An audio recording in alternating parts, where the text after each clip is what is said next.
She was 8 months pregnant, holding her daughter tight, and standing in the freezing snow with nowhere to go. But what pushed her out of her home wasn't the cold. It was a man's cruelty. A landlord with no heart. What he didn't know. Someone powerful was watching. And what happened next changed everything. Mr. Grant was the landlord of the old apartment building. He was in his late 50s. He wore a long coat, shiny shoes, and always had a frown on his face. He walked around like he owned the world. In his eyes, poor people were lazy. And people of color didn't belong in his building. He often watched Maya from his window. He didn't like her. Not because she caused trouble, because she was different. He never spoke kindly to her. Every time she passed by, he would mutter things under his breath. Another one living for free, he once said to a neighbor. They always find a way to stay without paying. Mr. Grant had no kindness in him. He cared only about rent, rules, and control. He never asked how tenants were doing. He didn't care if someone was sick or hungry. His building was old, the walls had cracks, and the heater broke often, but he never fixed anything. Still, he demanded full rent every month, without delay. That morning, as Maya cleaned the stairs just to show goodwill, Mr. Grant walked by. He didn't thank her. He didn't greet her. Instead, he gave her a cold look and said, "Your time's up." Maya froze. He handed her an envelope. It was an eviction notice. Her heart sank. "Please, Mr. Grant," she whispered. "Just give me a few more days." He laughed. "You people always have excuses," he said sharply. "Pack your things. You have until tomorrow." Then he walked away, leaving Maya standing in silence, holding her belly, holding her tears. After Mr. Grant left, Maya went back to her apartment quietly. Her daughter was still playing on the floor, unaware of what had just happened. Maya sat down slowly. Her mind was full of fear. "Where will I go?" she thought. She looked around at her few belongings, just some clothes, a blanket, and Nia's toys. Meanwhile, in the building, neighbors had started whispering. Some had seen the eviction notice. Others had heard the landlord raise his voice. They talked behind closed doors. "She's behind on rent," said one woman. "I knew this would happen," said another. "She's always struggling. How can she afford a child?" No one knocked on Maya's door. No one offered help. Some felt sorry for her but stayed silent. Others felt proud that she was being removed. "The building will be better without her," a man said on the stairs. But Maya didn't hear them. She was sitting on the floor, holding her daughter in her lap. She didn't cry. She had cried too many times already. Now she was just quiet, thinking, praying, hoping. Even little Nia felt something was wrong. She hugged her mother and said softly, "Mommy, are we going away?" Maya kissed her forehead and whispered, "Not yet, baby. Not yet." Outside, the snow kept falling. The next morning, Maya woke up before the sun. Her body was tired, and her feet were swollen. But she still tried to clean the kitchen and make Nia a small breakfast. There was no cereal left, only a piece of dry bread. She gave it to her daughter with a smile, pretending everything was okay. Then she heard loud footsteps coming up the stairs. A heavy knock followed. It was Mr. Grant again. Maya opened the door slowly. She was nervous. Mr. Grant stood there with cold eyes. He didn't wait for her to speak. "I told you yesterday." "Time's up," he said firmly. "You need to be out before noon." Maya looked at him with tired eyes. "Please, Mr. Grant. I have nowhere to go. It's snowing. I'm pregnant. I have a child." He rolled his eyes. "Not my problem. You should have thought of that before skipping rent. I run a business, not a shelter." She begged, "Just one more week. I'll find a job. I'll pay." He raised his hand to stop her. "Enough. Pack your things and leave. Or I'll call the police. Then he turned around and walked away. Maya closed the door and leaned against it. Her hands were shaking. Her heart was racing. She looked at her daughter, still playing with a broken toy. She had to leave. Today. In the middle of winter. With no money. No family. And no idea what would happen next. She picked up a small bag and began packing, just the basics. A few clothes, a baby blanket, her daughter's coat. Everything else would be left behind. As she zipped up the bag, she whispered to herself, "Stay strong.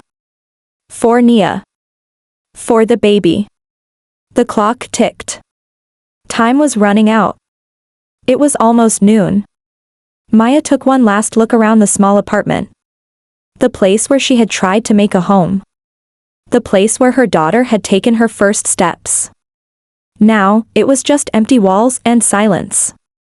She wrapped Nia in an old coat, then gently picked up her bag.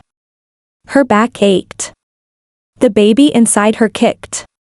But she didn't stop. She couldn't. She opened the door and stepped outside. The wind hit her face like a slap. The snow was falling harder now. Thick and cold. The stairs were icy and slippery. Maya walked slowly, holding Nia's hand tightly. They went down step by step, careful not to fall. Mr. Grant watched from his window with folded arms. He didn't say a word. Just stared. Maya reached the street. She had nowhere to go. No family to call. No shelter nearby. She tried to turn on her phone, but it was dead. No money to charge it. No one to contact anyway. Cars drove by. No one stopped. Some people looked. Others ignored her completely. Nia looked up and said, "Mommy, are we going to Grandma's house?" Maya didn't answer.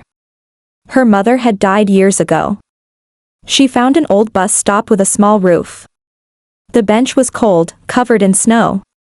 She sat down, pulled Nia into her lap, and wrapped her coat around both of them. She looked at the sky. It was gray. Heavy. Silent. She whispered, "God, please, help me. I don't want to lose my babies." Her voice broke. Her hands were numb. Her lips were dry. But she stayed strong, for Nia. For the baby in her womb. For the little bit of hope still left in her heart. And then, she heard the sound of a car slowing down. As Maya sat at the cold bus stop, holding Nia close, her mind drifted back. Back to a time when life was different. Back to when she smiled more, and cried less. She was once a bright young girl. Full of dreams. She wanted to become a nurse. She studied hard in school. Her teachers praised her. Her mother would say, "You're going to change the world, baby." And Maya believed it. But then, her parents died. A sudden car accident. One rainy night changed everything. Maya and her older brother, Samuel, were separated. They were sent to different foster homes. She cried for him for weeks. They never saw each other again. She never stopped missing him. Her teenage years were full of pain. Moving from one house to another. No real love. Just rules and silence. At 18, she left the system. Alone, scared, but still holding on to hope. Then came love. Or what she thought was love. She met a man. He was charming at first. Promised her the world. They moved in together. He held her hand through her first pregnancy. But when things got tough, he changed. He started yelling. Then blaming. Then one day, he left. No goodbye, no support. Just a broken heart and a baby to feed. Maya didn't give up. She worked as a cleaner. A helper. A waitress. Anything to keep going. But it was never enough. Life kept knocking her down. And now, here she was pregnant again, homeless in the snow, with a 3-year-old to protect. She blinked away tears as the wind blew harder. Her memories faded as the sound of the car grew louder. Something was coming. Something, or someone. The snow kept falling. Maya sat quietly at the bus stop, holding Nia close to her chest. Her hands were numb. Her lips trembled. She could feel the baby moving inside her, as if sensing her fear. She didn't know how much longer they could sit there in the cold. Then, a soft sound broke the silence. A car was slowing down nearby. She turned her head slowly. A black SUV stopped right in front of the bus stop. The engine turned off. The windows were dark. Maya's heart began to race. Was it trouble? Was someone watching them? The door opened. A tall man stepped out. He wore a long black coat and leather gloves. His face looked calm but serious. He looked directly at Maya. She tightened her grip on Nia. Fear filled her eyes. The man took a few slow steps toward her. He didn't say anything at first. Then, gently, he spoke. Are you Maya Ellis? Maya froze. That name. She hadn't used that last name in years. She looked up slowly. Who are you? She asked, her voice weak and unsure. The man stepped closer, his voice soft. I've been looking for you, for a very long time. Maya's heart pounded. Something about him felt familiar. His eyes. His voice. She whispered, Samuel? The man's eyes watered. He nodded. Yes. It's me. Your brother. Maya covered her mouth with her hand. She couldn't believe it. After all these years. After all the pain. He was standing in front of her. Tears rolled down her face. Samuel knelt beside her, took off his coat, and wrapped it around her and Nia. You're safe now, he said softly. I've got you. Maya couldn't stop crying. Her hands covered her mouth as tears poured down her cheeks. She stared at the man kneeling in front of her. Samuel, she whispered again, as if afraid he might disappear. He gently nodded. His eyes were full of emotion. I found you, he said. Finally. Maya was still in shock. Her body was shivering, not just from the cold but from the moment. She had searched for her brother in her heart for years, wondering if he was alive, if he ever thought of her. Now he was here. Standing in front of her. Strong. Grown. Real. Samuel helped her stand up slowly, supporting her carefully.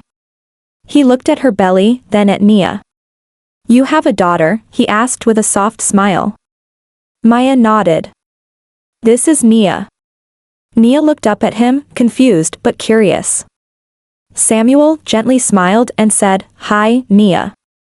I'm your uncle. He carried the small bag Maya had packed and walked them to his warm car. The seats were soft. The heater was running. It felt like heaven. Maya leaned back, still in disbelief. How did you find me? She asked. Samuel started driving slowly through the snowy road. I never stopped looking, he said. After foster care, I joined the military. Later, I became a detective. I kept your picture with me. I searched every city, every record I could. Then I saw a housing report, an unpaid rent notice under the name Maya Ellis. I took a chance. And here you are. Maya was silent. She couldn't speak. Only tears came out. In that moment, she didn't feel alone anymore. She felt safe. Seen. Loved. Her brother had come back. Just when she thought no one would. Samuel drove slowly through the snowy streets. His eyes stayed focused, but his heart was heavy. Maya sat quietly in the passenger seat, holding Nia close. She still couldn't believe it, her brother, after so many painful years, had returned at the darkest hour. Then Samuel asked calmly, "Where were you living?" Maya pointed ahead, her voice low. "That building. The brown one with the broken steps." Samuel narrowed his eyes. "That old place?" He sounded surprised. "I didn't know you were staying in one of my buildings." Maya turned toward him. "Your building?" Samuel nodded. "I just bought it last week. Auction sale. I didn't even check who was living there yet." He parked in front of the building. Maya's old landlord, Mr. Grant, was standing outside, clearing snow from the steps. He looked up and saw Maya step out of the car, with a warm coat, her child in her arms, and a tall black man by her side. Mr. Grant frowned. Samuel walked straight up to him. Calm. Silent. Focused. Mr. Grant sneered. "Oh, so now you're bringing people to fight your battles, huh?" He looked at Samuel and added with disgust, "You people always show up together." Samuel paused. Then, slowly, he pulled a folder from inside his coat. He opened it and showed the official ownership papers. The building had been transferred to Detective Samuel Ellis just days ago. "You just threw out the owner's pregnant sister," Samuel said firmly. Mr. Grant's face turned pale. "What? Wait, this is some mistake." Samuel didn't raise his voice. "You handed her an eviction notice. In a snowstorm. No warnings. No help. No heart." The other tenants had now started to peek through windows and half-open doors. "I told you," Mr. Grant stammered. "She wasn't paying rent, she's carrying my niece or nephew. And you threw her out like garbage." Then Samuel called someone on his phone. "I need building security records pulled now. Also, report a case of unlawful eviction and racial harassment. Under my name." Mr. Grant's mouth hung open. He tried to speak, but the words didn't come out. Samuel looked him in the eye. "You're done here." Mr. Grant stood frozen. He looked at the ownership papers again, hoping they were fake. But they were real. His hands began to shake. He realized he had just insulted, harassed, and evicted the sister of the man who now owned the entire building. Samuel stayed calm. He didn't yell. He didn't threaten. He let the truth speak for itself. More tenants were now standing in the hallway, whispering. They had all seen how Mr. Grant treated Maya, how he mocked her, ignored her, and finally kicked her out into the snow. Now, those same people were watching their cruel landlord get exposed. Samuel called the building management company. "Terminate Mr. Grant's contract immediately," he said over the phone. "Send someone else to take over until I choose a new manager." He then made another call to internal affairs. "Yes. I want to file a racial discrimination complaint and eviction abuse report. I have proof and witness statements." Mr. Grant's face turned red. "You can't do this," he shouted. "You don't know how things work here." Samuel turned to him. "I know exactly how things work. I've worked hard for everything I have. I've followed every rule. And I protect the people I love. You broke the law. And worse, you broke your own humanity." Mr. Grant tried to plead. "It was just business." "I didn't know she was your sister, that's the problem," Samuel interrupted. "You didn't care who she was. You saw her color. You saw her struggle. And you chose to be cruel." The police arrived a few minutes later. Mr. Grant was questioned on the spot. He didn't resist, but his pride was gone. His power was gone. As they walked him away, he looked at Maya one last time. She didn't speak. She didn't smile. She just held her daughter's hand and looked away. Samuel gently placed his hand on her shoulder. "Let's go," he said. This time, she wasn't walking into the cold.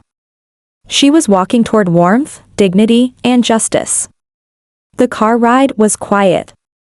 Maya sat in the passenger seat, holding Mia close. Snow fell gently outside the window, but inside the car, it was warm. Peaceful. Samuel glanced at her with soft eyes. He could see the pain in her face, the kind of pain only years of silence and struggle could leave behind. After a short drive, the car stopped in front of a small, beautiful home. A white house with a porch light glowing in the dark. Smoke gently rose from the chimney. It looked like a place from a dream. Samuel got out and helped Maya carefully. "Come inside," he said. She hesitated. I don't want to be a burden." He looked at her and smiled. "You're not a burden. You're my sister. And this is your home now." He opened the door. Warm air rushed out to meet them. The inside smelled like cinnamon and clean laundry. A soft couch. A warm fire. Clean floors. A shelf filled with books and pictures. It was simple, but it felt like love. Maya stepped in slowly. Her eyes filled with tears again. She wasn't used to kindness. She wasn't used to safety. Mia ran to the couch and curled up under a soft blanket. She smiled and whispered, "Mommy, it's warm." Samuel brought hot tea and a bowl of soup. "You need to eat. And rest." Maya took the cup with shaking hands. "Thank you," she said quietly. Samuel sat across from her. "You don't have to thank me. I should have found you sooner. But I'm here now." Maya looked around the room, her heart slowly healing. For the first time in many years, she felt something she had forgotten. Home. And in that quiet night, with snow still falling outside, Maya finally allowed herself to believe she and her children were going to be okay. Days passed. Then weeks.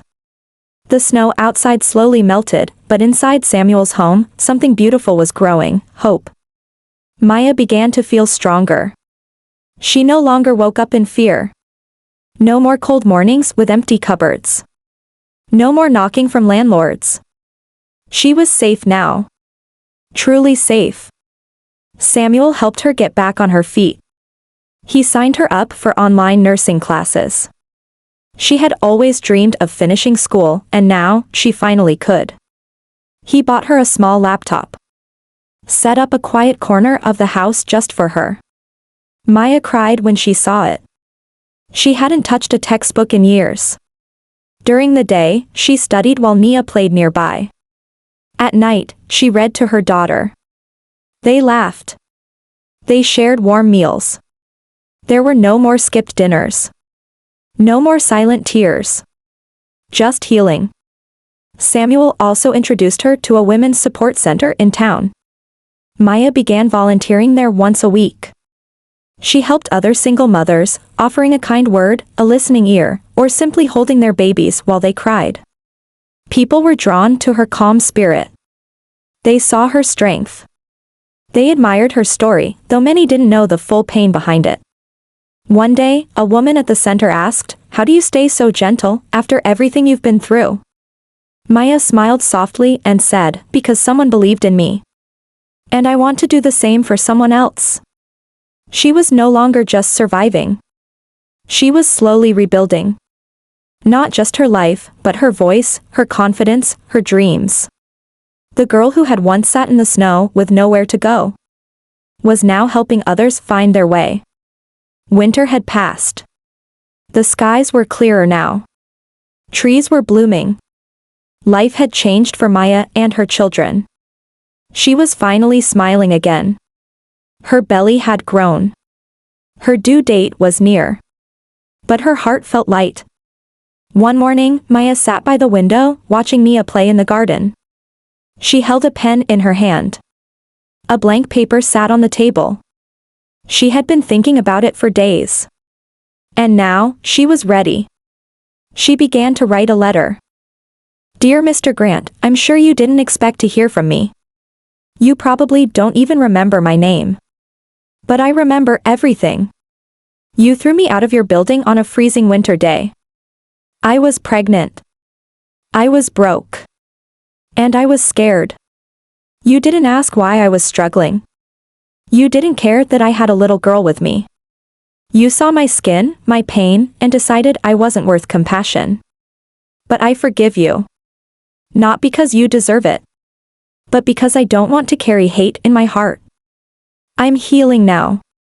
I have found peace, a home, and most of all, my brother. You tried to break me. But I'm still standing. And now, I help others who feel the way I once did. I pray that someday you will understand the weight of your actions. Not everyone you throw out will be lucky enough to survive the storm like I did. Sincerely, Maya Ellis. She folded the letter and placed it in an envelope. Samuel mailed it for her the same afternoon. Far away, in a small, quiet motel, Mr. Grant received the letter. His life had fallen apart since losing the building. No one wanted to hire him. His reputation was stained. He was now a man with no power. No friends. Just silence. He opened the letter slowly. As he read Maya's words, his hands trembled. His lips parted, but no sound came out. When he reached the end, he set the letter down and stared at the wall. For the first time in years, Mr. Grant felt something real. Shame. A single tear ran down his cheek. It was a warm spring afternoon. Maya stood behind a curtain, holding a small note card in her hand. Her heart beat fast. Her palms were sweaty. She had never spoken in front of a crowd before. But today, she had been invited as a guest speaker at a local event for Women of Strength, a gathering that celebrated single mothers, survivors, and women who had overcome life's hardest struggles. Samuel stood nearby, holding baby supplies. Mia sat in the front row, wearing a pink dress and smiling proudly. A soft voice came through the microphone. Please welcome Maya Ellis. The audience clapped as Maya stepped onto the small stage. She walked slowly, carefully, her baby bump now clearly visible. She reached the podium and looked at the crowd. Women of all ages stared back at her. Some with curious eyes. Some with gentle smiles. Maya took a deep breath. Then she began. There was a time I thought no one saw me. No one heard me. No one cared. I was homeless, pregnant, and holding a child in my arms, in the middle of a snowstorm. Not one person stopped to help. But then, someone did. My brother found me. And reminded me who I was. I was not weak. I was not a burden. I was a mother. A sister. A fighter. Today, I stand here not because life was easy. But because I chose not to let the pain define me. We may be broken for a while, but we are never beyond repair. If you are sitting here feeling invisible, let me tell you. You matter. If the world shuts its doors on you, keep knocking. And if no one answers, build your own door. Because even in your darkest winter, spring will come. I'm not just telling my story. I'm telling yours too. The crowd sat in silence. Then suddenly, applause. Loud and strong. Some people stood. Others wiped their eyes. A woman in the back whispered, "That's exactly what I needed to hear." Maya looked down at her daughter. Mia clapped with joy. Samuel gave her a proud smile from the side. In that moment, Maya knew her voice had power. And she had just used it to lift others. The event ended. People came to hug Maya. Some shared their own stories. Others just said, "Thank you for speaking what I've felt for years." Maya's heart was full. Her pain had not been wasted. It had turned into something powerful, purpose. That evening, she walked home with Samuel and Mia by her side. The air was calm. The trees danced gently in the wind. A soft sunset painted the sky. Maya looked up and smiled. She wasn't broken anymore. She was becoming whole. A few weeks later, she gave birth to a healthy baby boy. They named him Hope, because he was born out of the storm but into peace. Samuel held the baby in his arms and whispered, "You're safe now. You're loved." The once forgotten woman, kicked into the snow by a cruel man, now had a home, a family, and a future. And Mr. Grant? He never forgot the letter Maya sent. He kept it in a drawer. Quietly, he started visiting a local church, volunteered at a shelter. He never spoke of the past, but those who knew him said something in him had changed. Because sometimes, kindness is louder than revenge. Never judge someone by their struggle. Don't turn your back on those who are down. Because the one you reject today may rise tomorrow and teach the world a lesson you never could. Kindness costs nothing, but it can change everything. If this story touched your heart, please don't forget to like, share, and subscribe to our channel. Your support helps us create more stories that inspire kindness, hope, and change. Turn on the bell icon so you never miss a new video. Thank you for being part of this journey.